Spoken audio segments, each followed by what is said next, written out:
अवधूत चिंतन श्री गुरुदेव दत्त. श्री स्वामी समर्थ. तर श्रोते हो, आता पुढे आपण श्रवण करणार आहोत श्री गुरुचरित्रामृतातील अध्याय 42 अनंत व्रतकथा कौंडिण्य आख्यान.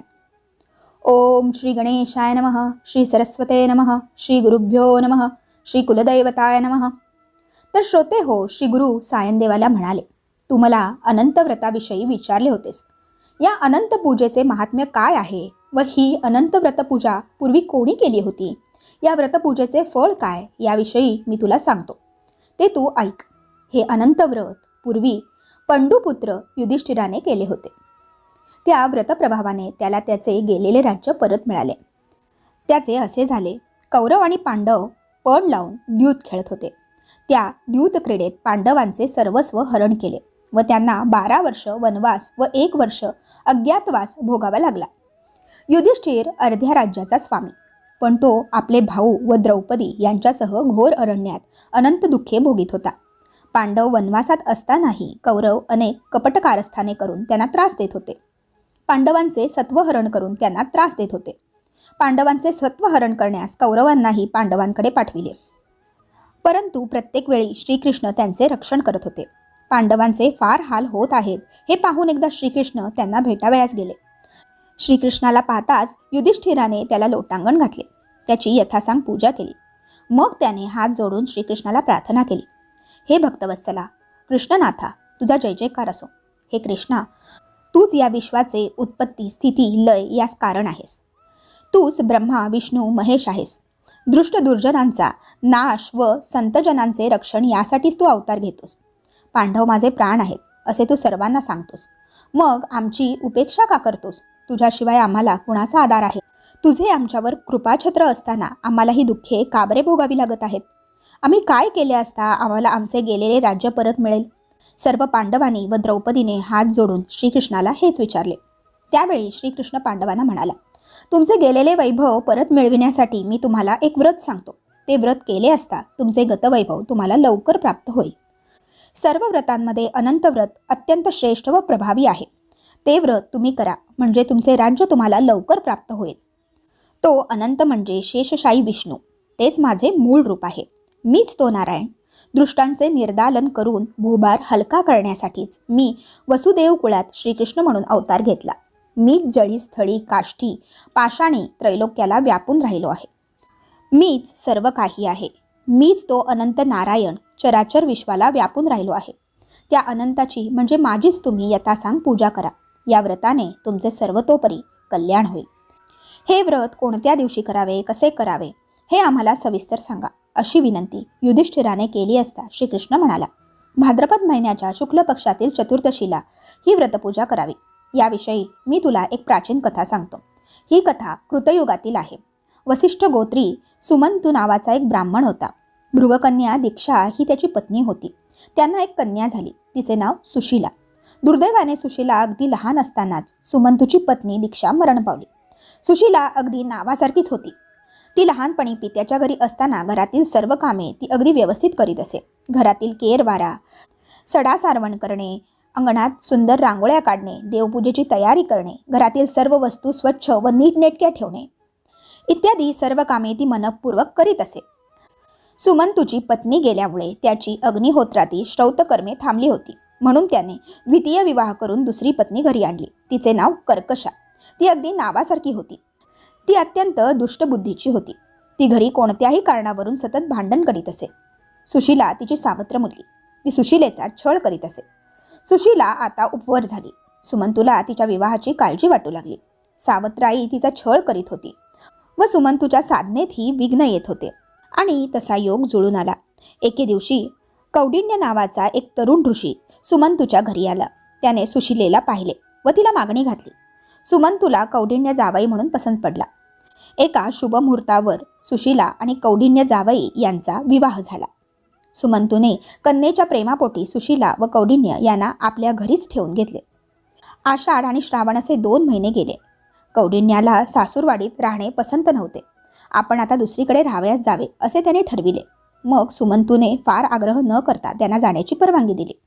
जाण्याचा दिवस आला तेव्हा सुमंतू आपल्या पत्नीला म्हणाला, कन्या आणि जावई जात आहेत, त्यांच्यासाठी आज काहीतरी गोडधोड भोजन तयार कर. हे ऐकताच ती कर्कशा संतापली. काही एक न बोलता ती घरात गेली व दार बंद करून स्वतःला कोंडून घेतले. तिघांना मोठे आश्चर्य वाटले. सुमंतूला तर फार वाईट वाटले. त्याने स्वयंपाकघरात शोधाशोध केली. एका मडक्यात त्याला गव्हाचे थोडे पीठ दिसते. तेवढेच आपल्या मुलीला त्याने दिले आणि कन्या आणि जावयाला निरोप दिला. सुशीला आणि कौंडिण्य एका रथात बसून निघाले. दुपारच्या वेळी कौंडिण्याच्या अनुष्ठानाची वेळ झाली म्हणून एका नदीच्या तीरावर त्यांनी रथ थांबविला. कौंडिण्य अनुष्ठानासाठी गेला. सुशीला रथातच बसून राहिली. तिने सहज नदीच्या तीराकडे पाहिले. तेथे काही स्त्रिया एकत्र जमून कसली तरी पूजा करीत होत्या. त्यांनी तांबड्या पैठणी परिधान केल्या होत्या. निरनिराळ्या कलशांची पूजा करीत होत्या. सुशीलेने त्यांच्या जवळ जाऊन त्यांना विचारले, तुम्ही ही कसली पूजा करीत आहात? या पूजेचा विधी कसा असतो? ही पूजा केली असता काय फळ मिळते? हे सर्व मला सांगाल का? त्या स्त्रिया म्हणाल्या, बस आम्ही तुला सर्व काही सांगतो. भगवान चतुर्दशीला अनंताची पूजा करावयाची असते. याला अनंत चतुर्दशी व्रत असे म्हणतात. ही अनंत पूजा दरवर्षी केली असता सर्व प्रकारच्या सुखसमृद्धीची प्राप्ती होते. अनंत स्वरूप भगवान विष्णूंची आपल्यावर कृपा होते. ही पूजा कशी करावयाची याचा थोडक्यात विधी कसा? तर भाद्रपद शुद्ध चतुर्दशीला अनंतरूपी श्री विष्णूची पूजा करावयाची असते. हे एक कौटुंबिक व्रत आहे. कुटुंबातील एखाद्या व्यक्तीने घेतलेले हे व्रत परंपरेने पुढे चालू ठेवायचे असते. या अनंत देवतेचे प्रतीक म्हणून 14 गाठी असलेला एक रेशमाचा दोरा असतो. पूर्वी ज्याने हे व्रत चालविलेले असते त्याच्याकडून व्रतकर्त्याने हा दोरा विधीपूर्वक घेऊन ठेवायचा असतो. दरवर्षी अनंत चतुर्दशीला त्याची यथाविधी पूजा करावयाची असते. चौरंगावर दर्भाच्या बनवलेल्या 7 फण्यांच्या शेषरूपी अनंत नागाची प्राणप्रतिष्ठा करून त्याच्या पुढे अनंत दोरक ठेवावयाचा. त्याची पूजा करावी. चौरंगावर गंगेचा एक व यमुनेचा एक असे 2 जलपूर्ण कलश ठेवावेत. त्याची पूजा करावी. चतुर्भुज विष्णूचे ध्यान करून ओम नमो भगवते वासुदेवाय हा मंत्र म्हणत दर्भ्याच्या गाठीयुक्त नागाची अनंत म्हणून मनात धारणा करावी. नवीन ग्रंथीयुक्त दोरे दोन्ही कलशांवर ठेवून पुरुषसूक्त मंत्रांनी त्यांची पूजा करावी. या अनंत पूजेत 14 या संख्येला फार महत्त्व आहे. अनंत दोरकाला 14 गाठी असतात. नैवेद्याला 14 लाडू, करंजा, अपूप इत्यादी पदार्थ करावेत. हे व्रत किमान 14 वर्षे करावयाचे असते. 14 वर्षे झाल्यावर या व्रताचे उद्यापन करावे. या व्रतामुळे सर्व प्रकारच्या मनोकामना पूर्ण होतात. सर्व सुखसमृद्धीची प्राप्ती होते. अनंत स्वरूपात भगवान विष्णूंची आपल्यावर पूर्ण कृपा होते. अनंत व्रताची अशी माहिती सांगून त्या सुशीलेला म्हणाल्या, आजच अनंत चतुर्दशी आहे. तू आजच आमच्याबरोबर ही व्रतपूजा कर. त्यामुळे अनंत स्वरूप भगवान नारायणाची तुझ्यावर कृपा होईल व तुझ्या मनोकामना पूर्ण होतील. सुशीलेने आनंदाने ते मान्य केले व त्या स्त्रियांच्या समवेत भक्तिभावाने अनंताची यथासांग पूजा केली. सुशीला आणि कौंडिण्य रथात बसून पुढे निघाले. काही अंतर गेल्यावर अचानक त्यांना अमरावती समान नगर लागले. हे कोणते नगर? हे कोणाचे नगर आहे? त्यांना काही समजेना. इतक्यात अनेक लोक हात जोडून त्यांच्या स्वागतासाठी पुढे आले. स्वामी, तुम्ही तपोनिधी आहात. या नगराचे राज्य तुमचेच आहे असे म्हणत त्या लोकांनी त्या दोघांना सन्मानपूर्वक एका वैभवसंपन्न राजप्रासादात नेले. अनंत पूजेच्या प्रभावानेच त्यांना हे वैभव प्राप्त झाले होते. एके दिवशी कौंडिण्याने सुशीलेच्या हातावरील अनंत दोरक पाहिला व तिला विचारले, हे हातावर तू काय बांधले आहेस? सुशीला म्हणाली, हा अनंत आहे. मी अनंत चतुर्दशीचे व्रत केले, त्यामुळे आपल्याला ही सुखसमृद्धी प्राप्त झाली आहे. हे ऐकताच कौंडिण्याला राग आला. तो म्हणाला, आपल्याला सुखसमृद्धी मिळाली आहे ती माझ्या कष्टाने, माझ्या ज्ञानामुळे, मी केलेल्या खडतर तपश्चर्येने. त्यात त्या अनंताचा काहीही संबंध नाही. असे म्हणून त्याने तो अनंत दोरक हिसकावून घेतला व अग्नीत टाकला. अनंताचा कोप झाला. अनंतव्रताचा अपमान झाला. कौंडिण्याची सगळी संपत्ती नष्ट झाली. चोरांनी सगळी संपत्ती चोरून नेली. त्याच्या घराला आग लागून सगळे घर जळून भस्म झाले. सुशीलेला अतिशय दुःख झाले. ती शोक करू लागली. प्रत्यक्ष अनंत नारायण भेटल्याशिवाय मी अन्नपाणी घेणार नाही असा तिने निश्चय केला. सुशीला आणि कौंडिण्य एक वस्त्रानिशी वनात भटकू लागले. कौंडिण्याचे डोळे उघडले. त्याचा गर्व नाहीसा झाला. पश्चातापदग्ध झालेला तो शोक करीत अनंताला शोधण्यासाठी त्याचा धावा करीत फिरू लागला. जो कोणी भेटेल त्याला तो विचारू लागला, तुम्हाला अनंत कोठे दिसला का? प्रत्येक जण नाही असे उत्तर देत असे. त्या वनात कौंडिण्याला एक आम्रवृक्ष दिसला. त्या वृक्षावर खूप फळे होती, पण एकही पक्षी त्या वृक्षाकडे फिरकत नव्हता. कौंडिण्याने त्या वृक्षाला विचारले, तू भगवान अनंताला पाहिलेस का? वृक्ष म्हणाला, नाही, मी पाहिले नाही.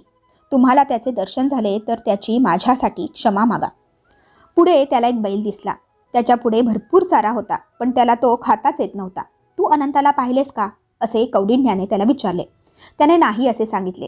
कौंडिण्य पुढे गेला. त्याला 2 सरोवरे दिसली, पण त्यातले पाणी कुणीच पित नव्हते. त्यांनीही आम्ही अनंत पाहिला नाही, तुम्हाला भेटल्यास आमच्याकडे पक्षी येत नाहीत, ही परिस्थिती देवाला सांगा असेच सांगितले. पुढे गेल्यावर त्याला एक गाढव व हत्ती दिसला. ते दोघे नुसतेच उभे होते. कोणी काही बोलत नव्हते, काही सांगत नव्हते. तेव्हा कौंडिण्य दुःखी कष्टी झाला.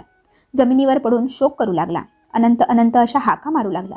त्याला पश्चाताप झालेला पाहून भगवान अनंताला त्याची दया आली. तो वृद्ध ब्राह्मण रूपाने तेथे प्रकट झाला.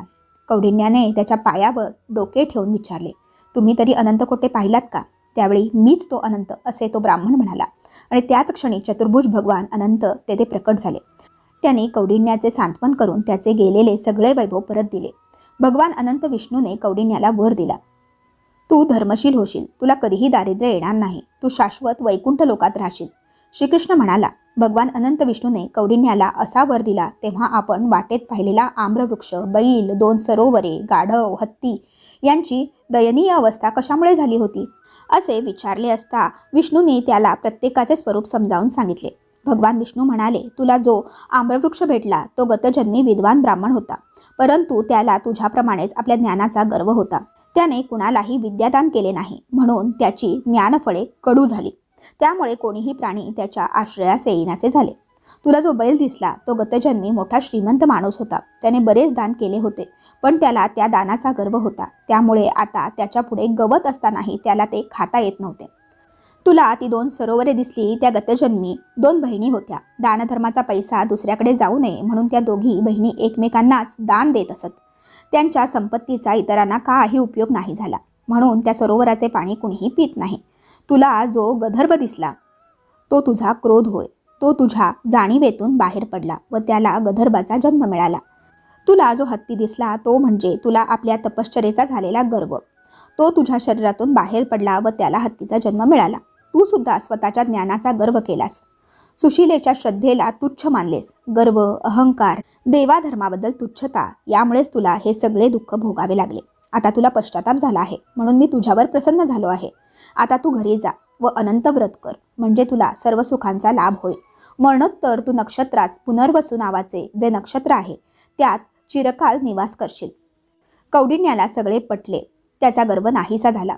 त्याने घरी जाऊन पुन्हा सुशीलेसह अनंत चतुर्दशीचे व्रत केले. त्याला अनंत वैभव प्राप्त झाले. ही कथा सांगून श्रीकृष्ण युधिष्ठिराला म्हणाले, अनंत व्रताचा महिमा हा असा आहे. या व्रतामुळे कौंडिण्याला त्याचे गेलेले वैभव पुन्हा प्राप्त झाले. त्याप्रमाणे तुम्ही सुद्धा हे व्रत केले तर तुमचे गेलेले राज्य तुम्हाला पुन्हा प्राप्त होईल. श्री गुरु नृसिंह सरस्वती शिष्यांना म्हणाले, श्रीकृष्णाच्या सांगण्यानुसार पांडवांनी वनवासात असताना अनंत चतुर्दशीचे व्रत केले. त्यामुळे त्यांना गेलेले राज्य पुन्हा प्राप्त झाले. हे व्रत सर्व स्त्री पुरुषांनी करावे, त्यामुळे 4 पुरुषार्थाची प्राप्ती होते. श्री गुरु सायनदेवाला म्हणाले, तुझे गोत्र कौंडिण्य आहे. तू जर हे व्रत करशील तर तुला मोठे पुण्य प्राप्त होईल. श्री गुरूंच्या आज्ञेनुसार सायनदेवाने ते व्रत केले. त्याने श्री गुरूंची मोठ्या थाटात यथासांग पूजा केली. ब्राह्मणांना भोजन देऊन त्यांना संतुष्ट केले. मग तो आपल्या परिवारासह गाणगापुरात राहून श्री गुरूंची सेवा करू लागला. सिद्धयोगी नामधारकाला म्हणाले, नामधारका, तुझा पूर्वज सायनदेव याने श्री गुरूंची सेवा करून त्यांना प्रसन्न करून घेतले. अशा रीतीने श्री गुरुचरित्रामृतातील अनंतव्रत कथा कौंडिण्य आख्यान नावाचा अध्याय 42 येथेच समाप्त होतो. बोला अवधूत चिंतन श्री गुरुदेव दत्त. श्री स्वामी समर्थ.